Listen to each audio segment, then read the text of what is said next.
من الشيطان الرجيم. بسم الله الرحمن الرحيم. لقد كان لكم في رسول الله أسوة حسنة لمن كان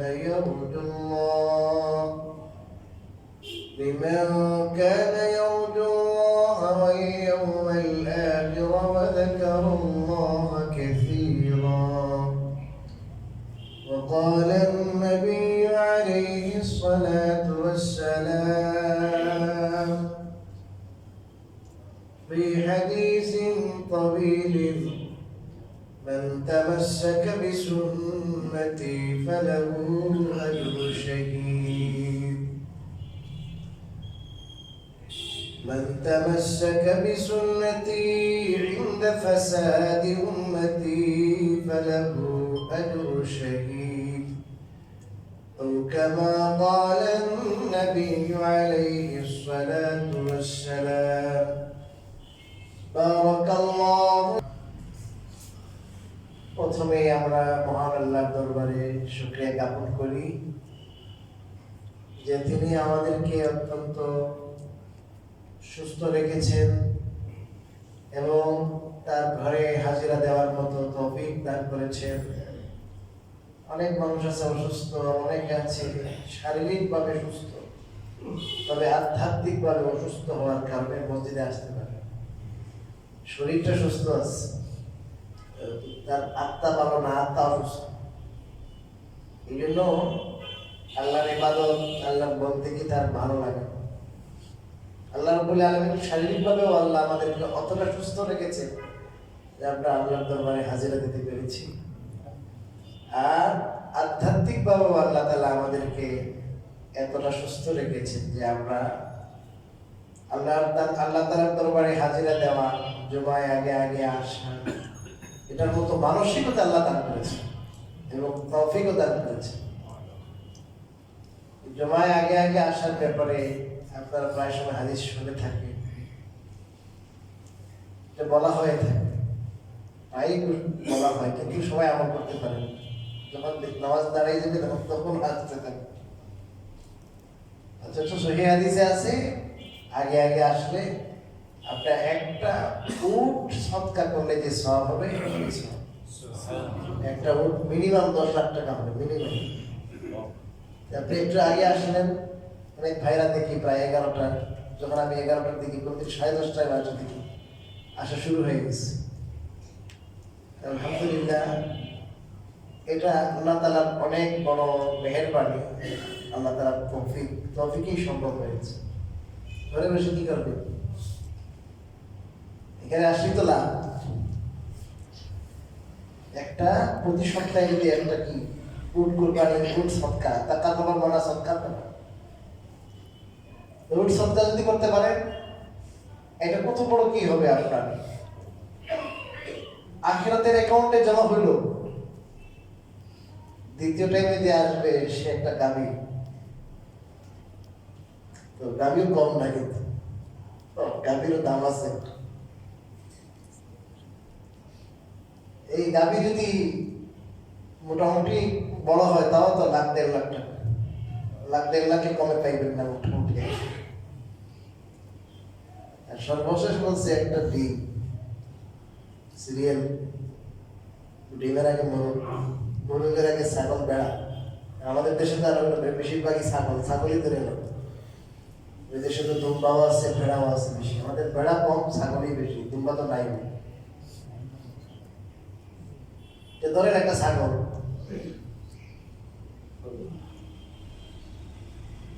মুসলিম শরীফের রিওয়ায়াতের মধ্যে আছে, যখন ইমাম দাঁড়িয়ে যান খুতবা দিতে, তখন ফেরেশতারা ওই রেজিস্টার যেটা আছে ওটা বন্ধ করে দেয়, বন্ধ করে ওনারাও খুতবা শুনতে বসে।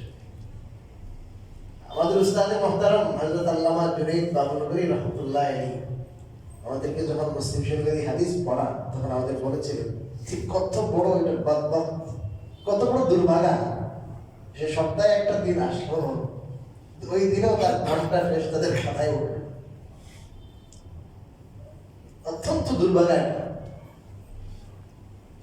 ফেরেশতারাও কি ইস্তামিউনা যিকরা, যিকির শুনতে তারা মগ্ন হয়ে যায়। এখন আর নাম লেখা নাই, শেষ। আল্লাহ তাআলার নির্দেশনা যেটা আল্লাহর কাছে যাবে, ওটাতে আর কি নাই, তার নামটাও নেই। এই জন্য আমরা চেষ্টা করবো আগে ভাগে আসার। এখানে কোনো আমল যদি না করে শুধু বসে থাকি, তাও সওয়াব, তাও না। আর আবু দাউদ শরীফ প্রথম খণ্ড 50 নম্বর পৃষ্ঠা, আগের ছাপা যেটা, ওটাতে হযরত আউস ইবনে আউস আস-সাকাফি রাদিয়াল্লাহু তাআলা, এটা আল্লাহর রাসূলের বড় সাহাবী, তার নাম আউস ইবনে আউস, বাবার নামও আউস, তার নামও আউস। আউস ইবনে আউস আস-সাকাফি রাদিয়াল্লাহু তাআলা থেকে হাদিস বর্ণিত। তিনি বলেন, আমি মহানবী মুহাম্মদুর রাসূলুল্লাহ সাল্লাল্লাহু আলাইহি ওয়াসাল্লামের জবান থেকে হাদিস শুনেছি। তিনি বলেছেন, মান গাসসালা ইয়াওমাল জুমআতি ওয়াগতাসালা ওয়া বাক্কারা ওয়া তাকারা ওয়া মাশা ওয়া লাম ইয়ারকাব ওয়া দানা মিনাল ইমামি ফাস্তামা'a ওয়া লাম ইয়ালগু কানা লাহু বিকুল্লি খুতওয়াতিন আমালু সানাতিন আজরু সিয়ামিহা ওয়া কিয়ামিহা। যে জুমার দিন যে ব্যক্তি খুব ভালো করে গোসল করবে, মাথাটা থাকবে সাবান টাবান দিই সুন্দর করে গোসল করবে। ওই জামানায় তো ওইরকম সাবান ছিল না, কিন্তু পরিষ্কার ধরনের জিনিস ছিল। তো মান গাসসালা ওয়াগতাসালা, মানে ভালো করে গোসল করবে। কোন কোন মুহাদ্দিসিন কেন বলছেন মাথাটা ভালো করে ধুইবে, খুব ক্লিন করবে, যাতে করে শরীরে কোনো দুর্গন্ধ, কোনো ময়লা না থাকে। বরং ফুকাহায়ে কেরাম লিখেছেন, হাদিসের আলোকে প্রতি সপ্তাহে তার গোঁফ, নখ, নাভির নিচের প্রশ্ন প্রতি সপ্তাহে একবার ক্লিন করা। অনেকে আছে নখগুলো রেখে দেয় বড়, নারীদের মধ্যে তো দেখা যায় এই একটা দুইটা নখ তো লম্বায় রাখবে, 5টা সবই লম্বা রাখবে। এটা একটা নিউ ফ্যাশন, নিউ ফ্যাশন। ওটার মধ্যে পালিশ করবে বিভিন্ন কালারে, হিসেবে লম্বা রাখবে। এটা সম্পূর্ণ সুন্নাহ বিরোধী গুনাহের কাজ। এবং ফিতরত মানে স্বভাব, আল্লাহ তাআলা মানুষকে যে স্বভাবের উপরে সৃষ্টি করেছে, এই স্বভাব বিরোধী কাজ এটা। এই লম্বা লম্বা কি রাখা, নখ রাখা, এটার দ্বারা রোগ হবে। প্রত্যেকে তো যার যার স্ত্রীতে যার যার করে, সে এরা কিভাবে এটা সারে আল্লাহ জানে। সব মানে ওই যে পাশ্চাত্য সভ্যতা, পশ্চাৎ থেকে পশ্চিম থেকে যা কিছু আসবে, এই সব কিছু আমাদের চোখ বন্ধ করে মানতে হবে। এটা হাদিসে আছে। রাসূলুল্লাহ সাল্লাল্লাহু আলাইহি ওয়াসাল্লাম বলেছেন, এমন এক জামানা আসবে যে তোমরা তোমাদের পূর্বেকার যে উম্মত যারা আছে, বনি ইসরাইল, ইহুদি, খ্রিস্টান, এদের তোমরা পদাঙ্ক অনুসরণ করবে। কি পদাঙ্ক অনুসরণ করবে তোমরা? এক জুতা যেমন আরেক জুতার লগে সমান না। কি বুঝেছে? হালওয়ান নালি বিন নালি, আপনার ডান পায়ের জুতা বাম পায়ের জুতা আপনি এভাবে রাখেন, একটার উপরে আরেকটা, একবারে সমান না, একবারে সমান, একটু কি নেই, বেশ কম। এখান থেকে আরেকটা ফায়দার কথা বলি, মাইন্ড করবেন না। অনেকে দেখছি এই জুতাটা, দুইটা জুতা এইভাবে নিয়ে শুনে নিয়ে ওঠেন, এতে করে আপনার জুতার নিচে যে বালু, ধুলা, ময়লা, পানি করে পড়ে। নিয়ম হলো সাথে সাথে জুতাটা এক জোড়া করে ফেলবেন, একটা জুতাতে আরেকটা, তারপরে একটা ঝাড়া দিবেন, যাতে করে পানি টানি থাকলে যেন কি হয়ে যায়, ধুলা বালু ওইটা পড়ে যায়।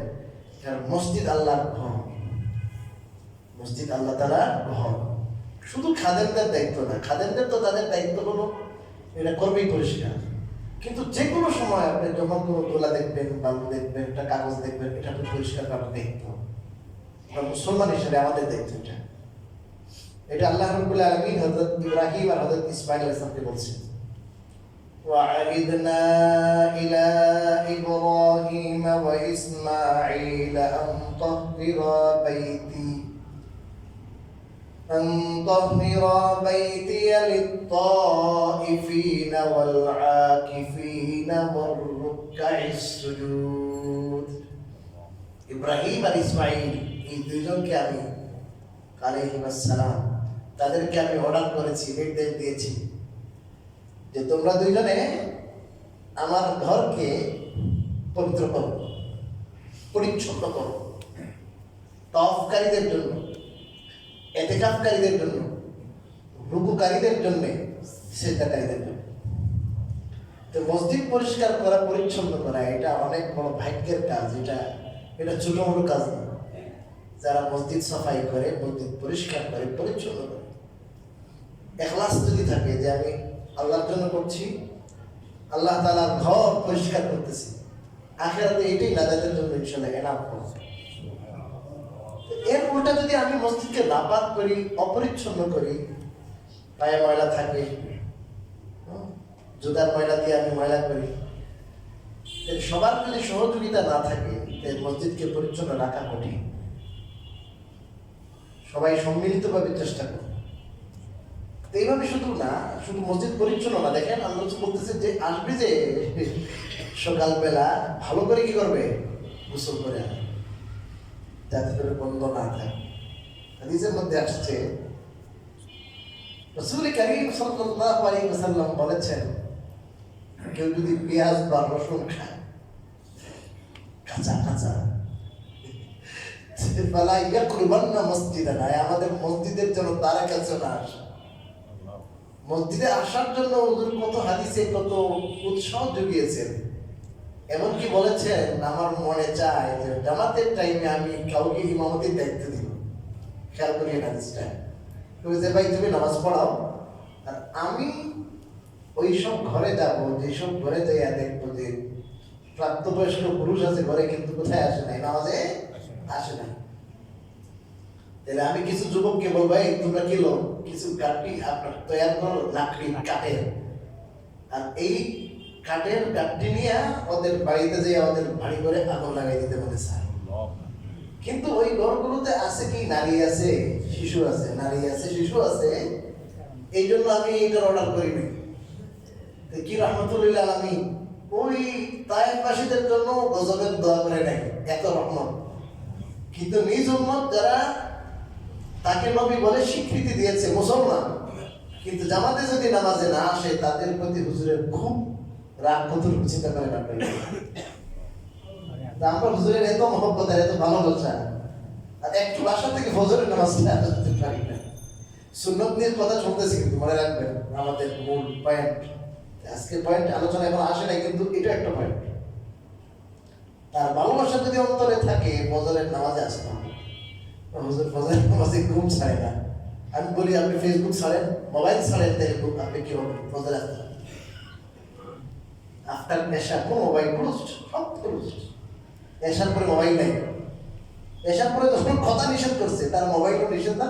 আল্লাহ রাসূলের যুগে তো কি ছিল না বলেন, মোবাইল ছিল না। হুজুর বলছেন আসলে নেশার পরে কথা নাই, জরুরি ছাড়া কি নাই বলেন, জরুরি ছাড়া দিনই কথা, জরুরি কথা ছাড়া কোনো কি নাই বলেন, কথা নাই। ফাও কথা যেটা আর কি, ফাও যোগাযোগ। তাহলে ফেসবুক চালানো, ইউটিউব চালানো, এটা দেখা ওইটা দেখা, দুনিয়ার সব আমার সামনে আসতে থাকবে। আর ফেসবুক তো এমন জিনিস, শুধু দেখবেন দেখবেন, আপনার সমাজে কখন গেল না, কে কি আপনি একটা দিচ্ছেন পোস্ট, কে কি কমেন্টস করলো, যদি চেক করে একটু বড় করে ধামাস হয়েছে, কি কেমন কমেন্টস করছে, লাইক কতটুকু পড়লো, কতজনে শেয়ার করলো আমারটা, এই তো। আপনি যখন ফেসবুকে বিপুল থাকবেন, মোবাইল নিয়েই থাকবেন, তাহলে তো আর ফজরের জামাতে করা যাবে না। আশা এই যে আমাদের ছেলেরা তাহাজ্জুদের সময় উঠে কি করে, ছোট ছোট এই যে কেসের সাথে সাথে জিজ্ঞাসা করেন এখানে কি হয়, উঠে না, তাহাজ্জুদের সময় উঠা লাগে না, উঠতে হয়। তাহাজ্জুদের সময় কি যে মজার দিলাম তাহাজ্জুদের সময়। আমাকে অনেক ডাক্তার বলে যে হুজুর আপনারা এটা করেন কেন, এই ছোট ছোট বাচ্চাদেরকে আপনি ফজরের সময় উঠে দেখতে হবে। আমি এবার নিয়ে গেছি ছেলেকে ডাক্তারে, কোন সময় উঠে, তাহাজ্জুদের সময়। অবাক হয়ে গেছে, তাহাজ্জুদের এই বাচ্চা উঠবে কেন? আমি তো উঠি ঠিক মতো, কোনো সমস্যা নেই। আর আবার 9:30 10টা বাজে ঘুম দেয়। আপনারা যে লাগাতার ঘুমান 8টা 9টা পর্যন্ত, এরকম না। আর আপনার ঘুমান 11টা 12টায়, এরকম এগুলো 9টা 10টায়।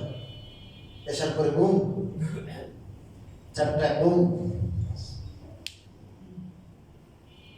তো যাই হোক, যেটা বলতে চাচ্ছিলাম যে রাসূল করিম সাল্লাল্লাহু আলাইহি ওয়াসাল্লাম তার ওইসব উম্মতের উপরে এত বেশি রাগান্বিত যারা ওজর ছাড়া কোথায় আসে না, মসজিদে আসে না, জামাত পড়তে আসে না।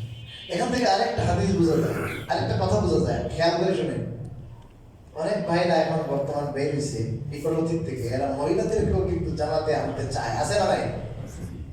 মহিলারাও ঈদের নামাজে আসবে, মহিলারাও জুমার নামাজে আসবে, মহিলারাও তারাবির নামাজে আসবে, মহিলারাও জামাতে শরীক হবে। এই ফিতনা আমাদের দেশে আছে না ভাই? জানেন না? আছে। এরা বলে রাসূলুল্লাহ সাল্লাল্লাহু আলাইহি ওয়াসাল্লামের জামানায় মহিলারাও জামাতে শরীক হইতো, তাহলে এখন আপনারা শরীক হওয়ার জন্য অনুমতি দেবেন না কেন?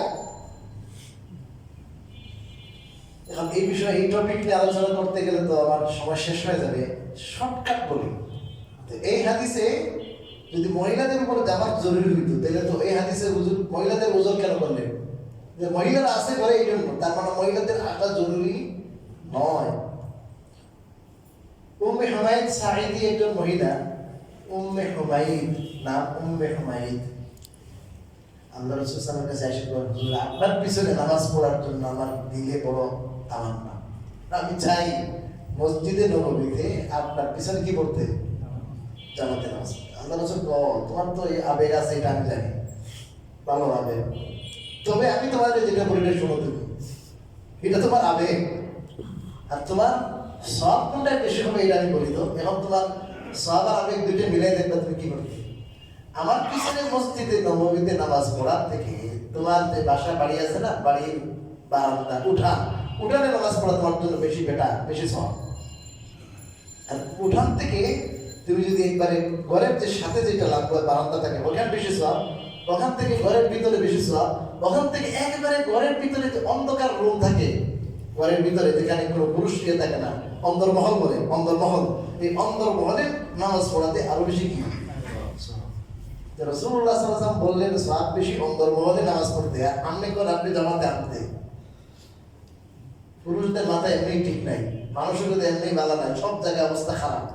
এখন এই মসজিদে এসে তো এদের মগজ যেন একটু পরিষ্কার পরিচ্ছন্ন থাকে, এইটাও দিবেন না আপনারা, বুঝলেন না? ওই সময় রাসূল সাল্লাল্লাহু কাছ থেকে দিন দেওয়ার জন্য, হুজুরকে না দেখলে, হুজুরের মজলিসে না গেলে কেউ সাহাবী হতে পারবে না, এই জরুরতে এনারা আসতে মাঝে মাঝে দিনের মৌলিক বিষয় শেখার জন্য, ওটা ওই জরুরত ছিল।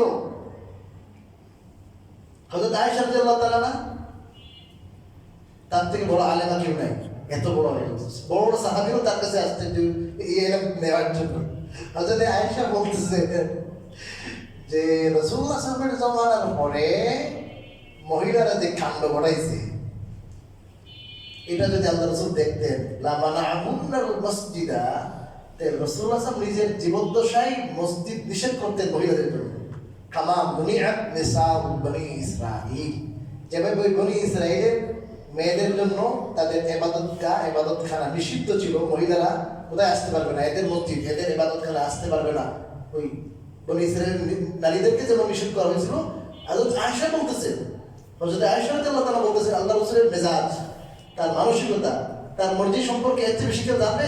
আয়েশা সম্পর্কে আয়েশা বলতেছেন, আল্লাহ রাসূল সাল্লাল্লাহু আলাইহি ওয়াসাল্লাম ওনার জামানার কথা বলতেছেন, ওনার তাবিদের জামানা, উনি সাহাবী, উনি আল্লাহ রাসূলের স্ত্রী, ইনি বলতেছেন ইনার জামানায় উনি যা দেখতেছেন ওই ঘটনাগুলো, ওই কাণ্ডগুলো যদি, মহিলাদের কাণ্ডগুলো যদি হুজুর দেখতেন, তাইলে হুজুর কি করে দিতেন, নিষেধ করে দিতেন, ক্লিয়ার। এরপরে আরো 12-1300 বছর গেছে, আরো বেশি, 1300 বছর প্লাস, কত কিছু হয়েছে, কি অবস্থা আপনারা জানেন আমার থেকে ভালো। এই সময় কি মহিলাদেরকে ওপেনলি মসজিদে আসার অনুমতি দেওয়া যায়? এক দুইটা হাদিস দেখে শুধু দৌড় দিলে হবে না, সব হাদিস মিলাইতে হবে। সবচেয়ে নিরাপদ হলো, হাদিস মানার সবচেয়ে নিরাপদ পদ্ধতি হলো ফুকাহায়ে কেরাম, উম্মতের বড় ফকিহ, এনারা যেটা ফয়সালা দেন, এরা সব কোরআনের আয়াত হাদিস সব মিলে যোগ বিয়োগ করে, সাহাবাদের আমল কি ছিল, তাবিদের আমল কি ছিল, সব মিলাই যে সিদ্ধান্ত দেন, এখানে থেমে যাওয়াই সবচেয়ে বেটার। আর না হয় একটা মাত্র জায়গায় 10টা ছাড়া হবে। যাই হোক, বলেছিলাম রাসূলুল্লাহ সাল্লাল্লাহু আলাইহি ওয়াসাল্লাম বলেছেন, ভালো করে কি করে আসতে, গোসল করে, এখান থেকে কথাটা আসছে, যাতে করে গন্ধ না থাকে। একবার জুমার দিন আসছে রাসূলুল্লাহ সাল্লাল্লাহু আলাইহি ওয়াসাল্লাম মসজিদে নামাজ পড়াইতে, গন্ধ কেন গন্ধ জানেননি? এই সময় মানুষ বেশিরভাগ নিজেই নিজের পরিশ্রম করতেন, টাকা পয়সার অভাব ছিল। কাপড়গুলো ছিল হযরত আব্দুল্লাহ ইবনে আব্বাস রাদিয়াল্লাহু তাআলা আনহু, কাপড়গুলো ছিল গোটা পশমের। আর ফ্যান ছিল, এসিও নাই, ফ্যানও নাই। যার যার কাজকর্ম বাটে কাটে কাট কাজ করে আসছে, আর মোটা কাপড়ের পোশাক। আর মসজিদে নবীর ছাদও তো সেই রকম, ওরকম কোনো ইয়ে না। এখানে আসে সবাই মিলে, কিন্তু মানুষের একটা গরমতা আছে। এখন এই অবস্থায় খুব ঘামের হয়ে গেছে, কতক্ষণ পরে ঘাম যখন শুকিয়েছি গন্ধ হয়ে গেছে। রাসূলুল্লাহ সাল্লাল্লাহু আলাইহি ওয়াসাল্লাম বলেন, মান আতাল জুমআতা ফালইয়াগতাসিল। তোমরা যে কাজে কাম থেকে এসে বসছো গামটা লইয়া, এইরকম আসবে না।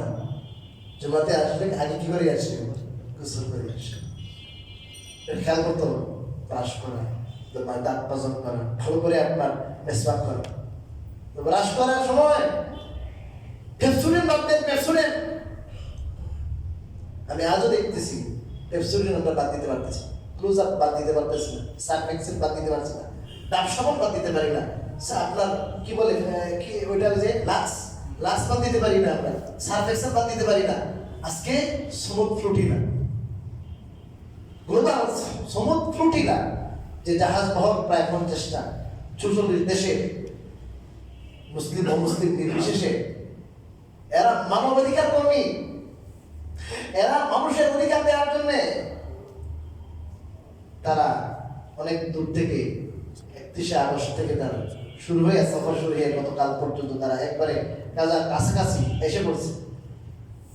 কিছু হলো আন্তর্জাতিক জলসীমায়, আর কিছু জাহাজ একেবারে ফিলিস্তিনের আঞ্চলিক জলসীমায় আসার পরে আটক করেছে দখলদার ইসরায়েলি বাহিনী। আন্তর্জাতিক ভাবে যেটা অপরাধ, আন্তর্জাতিক জলসীমায় এরা আছে, আপনি আটক করতে পারেন না। এদেরকে আপনার না খেয়ে মারবে, ওষুধ দিবে না, আপনার এইভাবে ছেচল্লিশ করে মরবে। এটা দেখে, এই অবস্থা দেখে এদের হাড়ের সাথে চামড়া লেগে গেছে। এগুলো কিছু ভিডিও দেখে কিছু মানুষ চিন্তা করতেছে, এরা মানুষ হিসাবে বিবেচনা করেছে, গাজার মানুষ মুসলমান হতে পারে, কিন্তু এরা তো মানুষ। এই ভেবে অনেক অমুসলিমও সেখানে অ্যাটেন্ড করেছে, আমাদের দেশের একজন অ্যাটেন্ড করেছে। কিন্তু এরা আপনার এই সমস্ত মানবাধিকার কর্মীকেও, যেখানে কাফেরও আছে ম্যাক্সিমাম, এদেরকেও ঢুকতে দেয় নাই, আটক করে নিয়ে গেছে, বলতেছে আপনারা যেতে পারবেন না। কত বড় নিমক হারামি আর কত বড় অমানুষ করে এই কাজ করতে পারে না। আর এদের সাথে আপনার মুসলমান দেশগুলো চুক্তি করে, মুসলমান দেশ এদেরকে আপনার হাদিয়া দেয়, বিমান হাদিয়া দেয়, নাম বলতেছি না, বিমান হাদিয়া দেয়। মানে আপনার এখানে দাদাগিরি করার জন্য নাকি এই সরকারের উপদেষ্টা হবে, এই সরকারের প্রধান হবে, নতুন সরকার হবে, এই সরকারের প্রধান। অথচ এই পর্যন্ত যত আক্রমণ হয়েছে, যা কিছু হয়েছে, সব তত্ত্বাবধান করছে আমেরিকা। তো আপনাদেরকে আমি অনেকবার এই কথা বলেছি, এবার ইসরায়েলের কোনো পণ্য ব্যবহার না করে কি আপনারা মারা যাবেন নাকি? কেন আমরা ইসরায়েল পণ্য বাদ দিতে পারতেছি না? এই যে এত বড় অপরাধ তারা করতেছে, মানবতা বিরোধী অপরাধ, লাখ লাখ কোটি কোটি টাকার আপনার পণ্য এরকম হয়েছে, এদের সামনে নষ্ট করে ফেলাইছে। আর ওদের সামনে যারা আসছে নেয়ার জন্য ত্রাণ, ওদের সামনে নষ্ট করে ফেলাইছে, ওরাও নেয় নাই।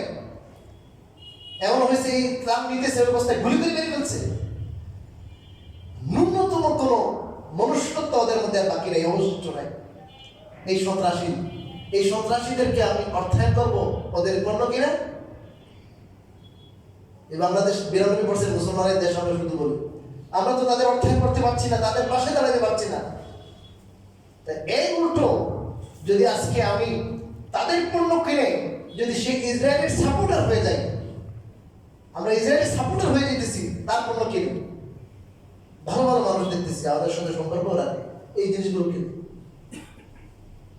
এখনো সেভেন আপ কিনতেছে। এখন কেন সেভেন আপ কিনবে না? লাথি মারি বলাই দেবে এগুলো। এই বাংলাদেশ থেকে যেন তারা লেজ গুটি চলে যেতে পারে। সারা দেশে যেমন ওই ওয়ার্কআউট করছিল, কিছু কিছু কয়েকটা দেশ ছাড়া এরা তো হাতে দাঁড়িয়ে দিছে, ভালো শিক্ষা পেয়েছে ওদের। যাই হোক, আজকে যে মনে অনেক ব্যথা, কোন দিকে যাব?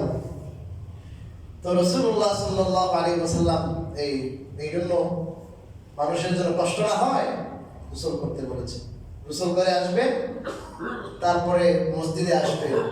আগে ভাগে বলছে বাক্কারা, সকাল সকাল সকাল সকাল আসার পরে এই আসার সময় আপনি গাড়ি হয়ে আসবেন, সোয়ার হয়ে আসবেন না।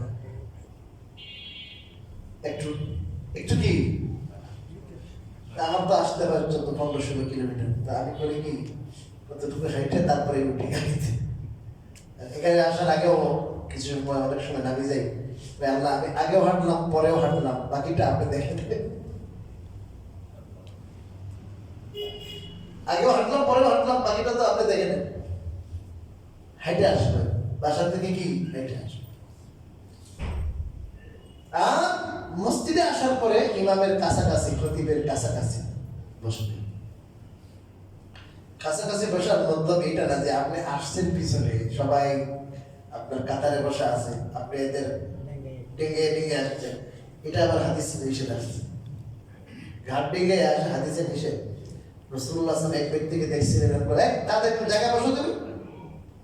অনেকে আছেন, অনেক নেতৃস্থানীয় ব্যক্তি, চেয়ারম্যান সাহেব, অমুক সাহেব, অমুক কত সাহেব আছেন না? মসজিদে আসছেন তো সাপ মিটাইবার জন্য, সবার সাথে এক কাতার নামাজ পড়বেন। এখানে কোনো সাপ নাই, এখানে সব মুসলমান এক, আল্লাহর বান্দা, আল্লাহর গোলাম হয়ে আসছি। যেখানে জায়গা পান ওখানে বসে যাবেন। বাকি আপনি আগে আসছেন, আপনি ফ্যান একটা ছাড়ে ওই পিছনে বসে দুতলা বসে যাবেন না, আপনি কাছাকাছি বসবেন। এটা আল্লাহ বলছে। আর আইসে কোনো অযথা কাজ করবেন না, সৃষ্টি পেটির করা, কথাবার্তা বলা, এই কি হয়েছে না হয়েছে গল্প গুজব করা, কাম নাই তো, এই কাজ করবেন না। অযথা কোনো কথা বা কাজ করবো না। এই কয়েকটা কাজ যদি কে করতে পারে, তো রাসূলুল্লাহ সাল্লাল্লাহু আলাইহি ওয়াসাল্লাম বলেছেন প্রত্যেকটা কদমে তার 1 বছরের রোজা রাখার সওয়াব। একদিনের প্রত্যেকটা কদমে কত? 1 বছরের। আর প্রত্যেকটা কদমে 1 বছর কিয়ামুল লাইল, রাত জাগিয়া নামাজ পড়ার, ইবাদত করার সওয়াব। তো আপনার বাসা থেকে, এখানে ম্যাক্সিমাম অনেক ভাই আছেন আমার জানা মতো, এদের বাসা থেকে মিনিমাম 500 কদম হবে। কত কদম? 500। এই 500 কদম যদি আপনি দেন আপনার এই মসজিদে আসতে, প্রতি জুমায় আপনার কত বছরের রোজা রাখার সওয়াব হলো? 500 বছর। আর যদি চান, আপনার 4 সপ্তাহে যদি হয়, তাহলে 4 মাসে কত? 20। মাসে কত? 2000 বছর রোজা রাখার কি হচ্ছে বলেন? 2000 বছর রাত জেগে ইবাদত করা কি হইতেছে? সব হইতেছে। একটু খেয়াল করে হয়ে যেতেছে ভাই। এই কাজগুলো যে বলছেন, গোসল করা, তাড়াতাড়ি আসা, হেঁটে আসা, আসে আপনার আগে ভাগে মানে সামনাসামনি বসা, আর কোনো অযথা কাজ না করা, এটা কোনো কঠিন কাজ? কি বলেন ভাই, কোনো কঠিন কাজ নাকি? মাথার কোনো বোঝা আছে? কিছু না। রিক্সা চালানো না এটা, যে বেটার ফাইন রিক্সা চালাই যেতে হবে, কিচ্ছু একেবারে সহজ। অলসতা বাদ দিতে হবে, একটু মনোযোগী হতে হবে, তাহলে দেখবেন আখিরাতে আল্লাহ বইরে দিছে। আল্লাহ তাআলা এই উম্মত দুর্বল উম্মত, শারীরিক কায়িক শক্তি বেশি একটা নাই ওদের মতো। এই জন্য আল্লাহ রাসূল সাল্লাল্লাহু আলাইহি ওয়াসাল্লামের উসিলায় আল্লাহ তাআলা দিয়ে দিয়েছে নাকি, এখন অফার দিয়েছেন, এটা লুফে নিতে হবে, সুযোগ নিতে হবে। তো বৃষ্টি হইতেছে, একবারে তুমুল বৃষ্টি, অঝোর বৃষ্টি হইতেছে, বৃষ্টি হইতেছে। এখন আপনার পাত্র নিয়ে তো যেতে হবে, তো নাহলে তো বৃষ্টির পানি পাবেন না। আল্লাহ রহমতের বৃষ্টি হয় জোয়ারে। কারণ আমি তো আমি নাকি তেল দিয়ে যদি ঘুমাই থাকি, এখন টাইম আছে 12টায় যাবো, এই ওয়াজটা দরকার ছিল আর একটু পরে, পরে আসে এদের জন্য। আপনারা বলে দিবেন আমার কথা, যারা মা বোনরা শুনতেছেন, আপনারা এগুলো আপনাদের স্বামী, আপনার ছেলে যারা আছে ঘরে, এদেরকে বলবেন যে আগে আগে যান না। এদেরকে বলবেন না জুমাবারে এখানে আরাম নাই, আরাম ইয়ে পরে, জুমার পরে, জুমার আগে তাড়াতাড়ি যান, তাড়াতাড়ি যান। যাই হোক, অনেকদিন ইচ্ছে করেছিলাম এই হাদিসগুলো একটু বলবো করি, যে প্রত্যেকটা টপিক থাকে, বিষয়বস্তু থাকে, এটা বলতে পারি। আর আজকে যে বিষয়টা আয়াত তেলাওয়াত করেছি, 7-8 মিনিট আছে মাত্র, যে আয়াত তেলাওয়াত করেছি আমি, রাসূলুল্লাহ সাল্লাল্লাহু আলাইহি ওয়াসাল্লাম ইরশাদ করেছেন, যে আয়াত তেলাওয়াত করেছি, আল্লাহ তাআলা ইরশাদ করেছেন, তোমাদের জন্য আল্লাহর রাসূলের মধ্যে উত্তম আদর্শ রয়েছে। আল্লাহর রাসূলের মধ্যে আমাদের জন্য উত্তম আদর্শ। এই উত্তম আদর্শের জায়গাটা আমরা খুঁজে বের করতে হবে। উত্তম আদর্শ রাসূলুল্লাহ সাল্লাল্লাহু আলাইহি ওয়াসাল্লামকে আল্লাহ বলেছেন, জীবনের প্রত্যেকটা ক্ষেত্র, জীবনের প্রত্যেকটা দিক, প্রত্যেকটা ধাপ এমন হওয়া চাই যে আমার আমলে রাসূলের আমলের জন্য সমান। আমি দুই একটা স্যাম্পল সাপোজ উদাহরণ দিব। প্রথম জীবন সবচেয়ে বড় জিনিস হলো ঈমান। রাসূলুল্লাহ সাল্লাল্লাহু আলাইহি ওয়াসাল্লামের ঈমান কেমন ছিল, আমাদের ঈমান কেমন? রাসূলুল্লাহ সাল্লাল্লাহু আলাইহি ওয়াসাল্লামকে আল্লাহ রাব্বুল আলামিন যখন বললেন যে আপনি ঈমানের দাওয়াত দিন, তো ঈমানের দাওয়াত যখন দেওয়া শুরু করলেন আস্তে আস্তে ঘুটে ঘুটে, কয়েকদিন পরে আল্লাহ বলে না না এখন আর আস্তে আস্তে দিয়েন না, সব দিকে তো শত্রু দুশমন না, ফাসতা' বিমা তুমার। নবীজি এখন থেকে আপনি খুল্লুম করলাম, এখন থেকে আপনি প্রকাশ্যে দাওয়াত দেন। আপনাকে যে অর্ডার দেওয়া হয়েছে যে দিনের কথাগুলো বাণীগুলো, এগুলো আপনি একবারে প্রকাশ্যে শোনাই দেন। এখন আর কি না চুপি চুপি না, প্রকাশ্যে শোনানো যখন শুরু করছে, এখন তো খেপে গেছে পুরা কুরাইশ। প্রথমে তো আর আক্রমণ করবে না, এসে চিন্তা করবো তো কেউ নাই, এর অভিভাবক চাচা বেঁচে আছে, চাচা আবু তালেব। আবু তালেবের কাছে এসে ধরছে যে আপনার ভাতিজারে কিন্তু আটকে ফেলেন, খবর আছে, আপনার ভাতিজাকে বলেন। সে যে দাওয়াত দিতেছে আমাদের এই মূর্তি প্রতিমা এগুলোর কি করে গালিগালাজ, এগুলোর কি শুভেচ্ছা জানায় নাকি? এই মূর্তি পূজার শুভেচ্ছা জানায়? কি বলেন? আরে মূর্তি পূজা খতম করার জন্য আল্লাহ রাসূল আসছেন, খতম করার জন্য। মূর্তি পূজা এটা এমন পাপ যে পাপকে আল্লাহ রাব্বুল আলামিন কারোর জন্য কি করেন নাই, ক্ষমা করেন নাই। এমনকি কার জন্য না, আবু তালেবের জন্য না, হযরত ইব্রাহিম আলাইহিস সালামের বাবা আজরের জন্য কি নাই, ক্ষমা নাই। এই জায়গায় আল্লাহ তাআলা সংবেদনশীল নয়, আরহামুর রাহিমিন নয়। এই জায়গায় বলেছেন কোনো কি ছাড় নাই। এই গত সপ্তাহে বলেছি শুভেচ্ছা জানায়, শুভেচ্ছা জানানো এটা কুফরি কাজ, কুফরি কাজ। এই কাজ হবে না। রোজার সাথে মিলাইতেছে কেউ, আবার কেউ কি কিসের সাথে মিলাই, রোজার সাথে। ইন্না লিল্লাহি ওয়া ইন্না ইলাইহি। ঠিক আছে, এরা এদেশের নাগরিক, এদেশের নাগরিক। আমি গত সপ্তাহে বলেছি এরা এদের ধর্মকে স্বাধীনভাবে কি করবে, পালন করবে। কিন্তু এই ধর্ম বাতিল, এটা শিরক। এটার সাথে আমরা কোনোদিন একাত্মতা পোষণ করতে পারি না। তোমরা তোমাদের কি নিয়ে ঠিক থাকো, তোমরা খুশি থাকো, আনন্দ করো, মিষ্টি খাও, সব ঠিক করো। এটার সাথে আমাদের কোনো ধরনের অংশীদারিত্ব নেই, এটার সাথে আমাদের কোনো সম্পর্ক নেই। তোমাদেরকে আমরা বাধা দিব, তোমাদের আপনার পূজা যাই পূজা মণ্ডপে আক্রমণ করবো, তোমাদের মন্দির ভাঙচুর করবো, এটা করবো না। তোমরা স্বাধীনভাবে স্বাধীন দেশে তোমাদের ধর্ম পালন করতে পারো। আর আমাদের সরকার দেশের সব মানুষের, সব জনগণের সরকার হিসেবে, যাতে করে কেউ এখানে কোনো ধরনের দুর্নীতি করতে না পারে, কেউ কোনো ধরনের যেন আপনার আক্রমণ করতে না পারে, সেই হিসাবে যদি আমাদের মুসলমান সেনা সদস্য, বিজিবি, পুলিশ এখানে যদি সাপোর্ট দেয়, নিরাপত্তা দেয়, এটা শিরক হবে না। এটা হলো এদের নিরাপত্তা, শিরকের অংশীদার হিসাবে নয়। আমরা যারা সাধারণ মানুষ, আমাদের কোনো দায় এখানে নাই। আমাদের কি দেবে? আমরা তো তোদের সাথে এই সম্পর্ক নাই। এই ব্যাপারে খালি খালি দুইটা ভোটের জন্য যাইয়া কেউ আপনার ডান্স করতেছে, শুনতেছেন, সব কিছু এইগুলো করা যাবে না। আচ্ছা, আপনাকে একটা উদাহরণ দিলে সহজে আপনি বুঝতে পারবেন। শিরক যে করে, একে আল্লাহ রাব্বুল আলামিন সবচেয়ে বেশি ঘৃণা করেন। কারণ সে আল্লাহর খেয়া। আল্লাহ রাব্বুল আলামিন তাকে দুনিয়ায় সৃষ্টি করেছেন আল্লাহ তাআলা তার কুদরতে। আল্লাহর সূর্য, আল্লাহর চন্দ্র, আল্লাহর অক্সিজেন, আল্লাহর সবকিছু আমাদের ব্যবহার শুরু করা। আর সে পূজা করে আল্লাহ না, পূজা করে কার? মূর্তির পূজা করে। এটা আল্লাহ তাআলা খুব গায়রাতে লাগে। এখন এই মূর্তি পূজাকে যখন আপনি সাপোর্ট করবেন, কোনো না কোনো ভাবে শুভেচ্ছা জানাবেন, তখন আল্লাহ তাআলা আপনার প্রতি কিরকম রাগান্বিত হবে এটা একটা উদাহরণ দিতেছে। ধরেন আপনার একটা সৎ ভাই আছে, সৎ ভাই, এই সৎ ভাইটা হয়তো করে কি আপনার বাবার কথাও শুনে না, মায়ের কথাও শুনে না, এমন অবস্থা বাবা মার সাথে একবারে যুদ্ধ করার মতো অবস্থা। বাবা তারা লেখাপড়া করেছে, এমবিএ পাস করেছে, এমফিল করেছে, ডক্টরেট করেছে, কোটি কোটি টাকা তার পেছনে খরচ, কারণ বাবা মার কোনো কেয়ার করে না, নাফরমান, এদেরকে কষ্ট দেয়, পারে না করে মেরে ফেলে, এই অবস্থা। এই যখন ছেলে যখন আপনার বাসায় আসবে, তখন আপনার রেজাল্টটা কিরকম হবে? আপনার সাথে কিছু করে নাকি, কিন্তু আপনার বাবা আপনার মারে কি দেয়?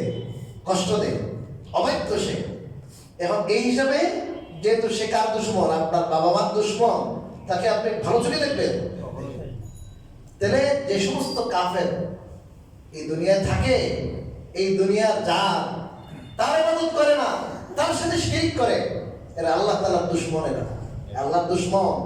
কিন্তু দুনিয়ার শৃঙ্খলা রক্ষার্থে আমরা তাদেরকে কি করবো না? কষ্ট দিব না, তাদেরকে আমরা মারধর করবো না, তাদের সম্পত্তি লুট করবো না। কিন্তু তাই বলে এই কাজ করে তারা আল্লাহর সাথে দুশ্মনী করে, এই কাজ করে, যেই কাজ করে সবচেয়ে ঘৃণ্য কাজ তারা করে, এই কাজকে আমরা সাপোর্ট দেওয়া, এটা আল্লাহ তাআলার নারাজগি, আল্লাহর অসন্তুষ্টির কারণ হবে। অনেক ক্ষেত্রে ঈমানও চলে যাবে, অনেক ক্ষেত্রে কেউ চলে যাবে, ঈমানও চলে যাবে। এই জন্য আপনি ভোটের সাময়িক কোনো কিসের কারণে, লাভের কারণে, সাময়িক আপনার কোনো স্বার্থে ঈমান বিক্রি করবেন না, ঈমান বিক্রি করবেন না। আপনাদের ফায়দার জন্য বলতেছি, কোনো দলকে বলতেছি, আপনাদের ফায়দার জন্য বলতেছি। সবচেয়ে বড় জিনিস আমাদের সম্পদ ঈমান, আর ঈমানটা ওরকম মজবুত ঈমান না।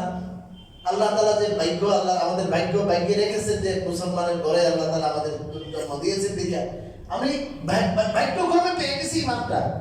এই জন্য এই ঈমানটাকে সাময়িক কোনো স্বার্থ উদ্ধারের জন্য, স্বার্থ হাসিল করার জন্য, এটার জন্য আমরা বিক্রি না করি, এটা খেয়াল করবো। কারণ ঠিকতো তো ভয় পাওয়া দরকার, আল্লাহ এতগুলো মানুষের সম্মিলিতভাবে শিরক করতেছে, মনের মধ্যে কি আসা দরকার? ব্যথা, কষ্ট আসা দরকার। ওখানে যদি আপনি একটু দেখেন, না দেখেন, আপনার আনন্দ ফিল করেন, তাহলে আপনি শিরকের সাথে শরীক হলেন, সরাসরি আপনি যুক্ত হয়ে গেলেন। এমন হতে পারে আল্লাহ তাআলা আপনাকে সরাই দিবেন এখান থেকে, ঈমান থেকে, যা তো ওদের সাথে যান, ঈমানের সাথে বোধ নাও হতে পারে। তো যাই হোক, রাসূলুল্লাহ সাল্লাল্লাহু আলাইহি ওয়াসাল্লাম ঈমান কেমন ছিল? আসছে হযরত খাজা আবু তালেবের কাছে আসছে, ওই আমার মূর্তি পূজা টুজা দেখতে পারে না, এরপরে নাকি এক আল্লাহ, এগুলো নাকি কিচ্ছু করতে পারে না, এদের নাকি কোনো ক্ষমতা নাই। এরা বলেন স্টপ ইওর মাউথ, তোমার মুখ বন্ধ করো, তুমি আমাদের মূর্তি সম্পর্কে কোনো কথা বলবা না, কোনো সমালোচনা করবা না, কোনো কথা বলবা না। এখন যদি সে বলে এই মিশন শুরু করছে, ফেতনা শুরু করছে, হ্যাঁ, প্রথম মানে সিগনাল দিল। আবার আরেক প্রস্তাবে এমনও আছে, এটা মনে হয় কোনো তার উদ্দেশ্য থাকতে পারে, মনে হয় কোন নেতা বেতা হইব, এ যদি বড় কোনো নেতা হইতে চায়, আমরা এমনি তার কি বানাই দিব, সবচেয়ে আরবের বড় নেতা বানাই দিব, এমনি তো সে ভালো মানুষ, জানি সবচেয়ে ভালো মানুষ, আমরা তাকে আলামিন বলেছি, তাই সবচেয়ে বড় নেতা বানাই দিব। কোনো সুন্দরী মেয়ে যদি চায় যে আরবের সবচেয়ে সুন্দরী মেয়া দিয়ে দিব, কোনটা চায় দেখেন, কোন মেয়ে চায় আরবের, আমরা যেখান থেকে হোক আমি তাকে নিয়ে আসবো, বিয়ে দিয়ে দিব। সম্পত্তি চায় সে, কত টাকা দরকার তার, আমরা তার বিশাল আপনার অনেক সম্পত্তির মালিক বানাই দেবো সবাই মিলে। মানে একজন মানুষের জাগতিক যত কি থাকতে পারে, চাহিদা থাকতে পারে, পজিশন, এই তো বলো নেতৃত্ব দিয়ে দিব, আপনার নারী লোক দিয়ে দিব, নারী বিয়ে করে দিব, পয়সা টাকা পয়সা দিয়ে দেব, তাও কি দেন? ঈমানের দাওয়াত কি দেন? ঈমানের দাওয়াত বাদ দেন, শিরকের বিরুদ্ধে বলা বাদ দেন। এরা তো এই অফার করছে না, মনে করছে মনে এত বড় অফার, আল্লাহ রসুলের বোধহয় কি একটু লুপে নিবে বোধহয় কোন একটা অপশন। রাসূলুল্লাহ সাল্লাল্লাহু আলাইহি ওয়াসাল্লাম এর কাছে যখন আবু তালেব আসলেন, অন্যরাও আসলো, এসে যখন অফারগুলো তুলে ধরলো, আর যদি আপনার এই অফারগুলো না নেয় তাইলে অবস্থা কিন্তু ভালো হবে না, সব একজুট হয়ে গেছে তার বিরুদ্ধে। ওনার লগে তো কেউ নাই, সাপোর্টার কেউ নাই, হুমকি দুমকিও দিছি। একটা হলো আপনার লোক, যে কোনো বাতিল যখন হককে প্রতিহত করতে যায় তখন দুই দিকে কাজ করে। একটা হলো কি দেখায়, লোক দেখায়, আরেকটা হলো ভয় দেখায়। আল্লাহ বলছেন কাশ্মীর রহমতুল্লাহ আলাইহি উনি বলতেন কত অফার তো যাইতো, আল্লাহ বাবুল করি হ্যাঁ কোটি কোটি টাকার অফার, ভয় দেখায়, কেউ দেয় লোক অফারও দেয়, অফারও দেয়। তো এখন রসুল সামনে দুটাই করা হচ্ছে। রাসূলুল্লাহ সাল্লাল্লাহু আলাইহি ওয়াসাল্লাম কি জবাব দিছে?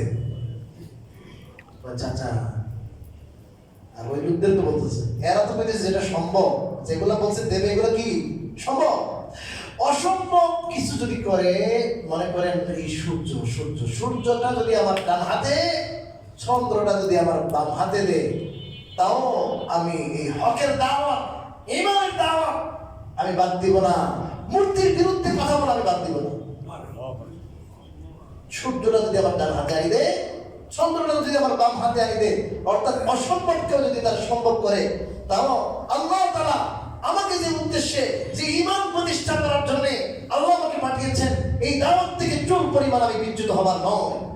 হয়তো আল্লাহর দ্বীন কায়েম হবে, আল্লাহর দ্বীন প্রতিষ্ঠা হবে, ঈমান প্রতিষ্ঠা হবে, শিরক খতম হবে, আল্লাহ হয় আমি নিজেকেই খতম করে দিব। কি ঈমান ছিল ওখান থেকে, কি স্পিড ছিল। আজকে এই স্পিডে মুসলমান আছে, এই তো গাবাসাই দিয়ে ওদের সাথে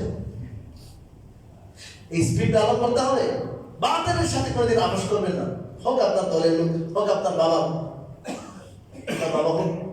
আবু বকর রাদিয়াল্লাহু তাআলা তার ছেলের বিরুদ্ধে বদরে যুদ্ধ করতেছে, কই আমার ছেলেরা তো খুঁজতেছিলাম আমি, কি রে তুই কইছিলি রে আব্দুর রহমান নাম বেঁচে গেছে, কি মহব্বত, কি ভালোবাসা, কিন্তু কাফের হয়ে আসছিস তুই, এই জন্য খুঁজতেছিলাম। আব্দুল্লাহ বিন উবাই ইবনে সালুল তার ছেলে, আমি খুঁজতেছিলাম তো। রাসূলুল্লাহ সাল্লাল্লাহু আলাইহি ওয়াসাল্লাম বলেন যে আমার একটা গোলামি করে খতম করে দিতে পারে। মুসলমানের বিরুদ্ধে, ইসলামের বিরুদ্ধে, রাসূলের বিরুদ্ধে কটূক্তি করেছে, এই জন্য আমি খতম করে দিব। কত বড় জিনিস। এই জন্য ভাই, ইমানের ক্ষেত্রে, ইমানের প্রশ্নে কারোর সাথে কোনো আপোষ করার সুযোগ নাই। সলিড ঈমান আমরা লালন করি, সলিড ধর্ম লালন করি, কোন বাতিল তন্ত্র মন্ত্রে আমরা বিশ্বাস করি না। কেন আমরা কি করবো, এই খিচুড়ি হয়ে যাবো কেন, ডাইলিয়ার সঙ্গে মিলাই দেবো কেন? ঈমানের পথে আছি, সৎ পথে আছি, হক পথে আছি, এটার পথে থাকবো। আমার বাক্যে যে ইজ্জত আছে, সম্মান আছে, এই সম্মান আমি পাবো। হয়তো কিছু সম্মান পাওয়ার জন্য, ওদের একটু জনপ্রতিনিধিত্ব আপনার লাভ করার জন্য, ওদের আপনার কিছু সাপোর্ট লাভ করার জন্য কেন এইগুলো করবো? দরকার নাই।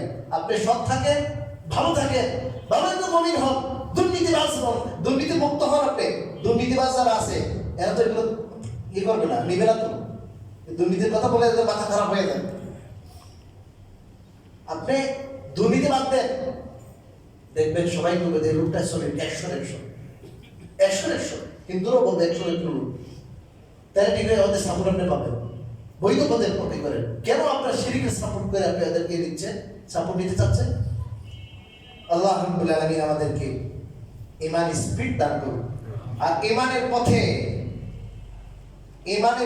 ঈমানের প্রশ্নে যাতে করে আমরা কারোর সাথে আঘাত করতে না পারি, যাতে আমরা কারো সমর্থন জড়াইতে যাইয়া, কারোর সাপোর্ট পাইতে যাইয়া যেন আমাদের ঈমান এবং আমলকে ধ্বংস না করি। আল্লাহ তাআলা এই সমস্তটা সবাইকে দান করুন। আমিন। ওয়া আখিরু দাওয়ানা।